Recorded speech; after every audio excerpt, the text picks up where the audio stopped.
आज अंगारकी चतुर्थी. चला मस्त सोप्या पद्धतीने कुरकुरीत आतून ठिसूळ असे मस्त मोदक बनवूया. 1.5 वाटी येथे मैदा घेतलेला आहे, त्यात थोडा रवा घेतलेला आहे, म्हणजेच अर्धी वाटीला थोडा कमी. चिमूटभर मीठ घाला, तेल किंवा तूप गरम करून आणि त्याचं मोहन टाका आणि मस्त असं आपण साध्या पद्धतीनेच पीठ मळा, अगदी पाण्यानेच.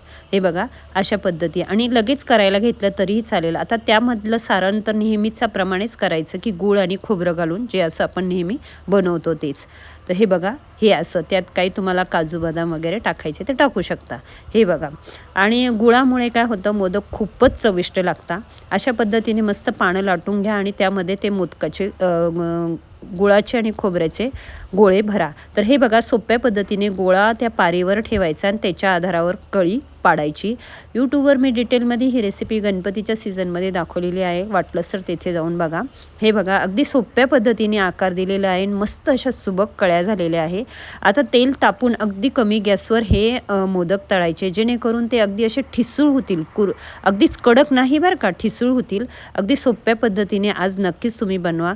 बाप्पालाही खुश करा आणि घरातल्यांनाही, आणि कोणी पाहुणे आले तर त्यांनाही द्या. तेव्हा बाय.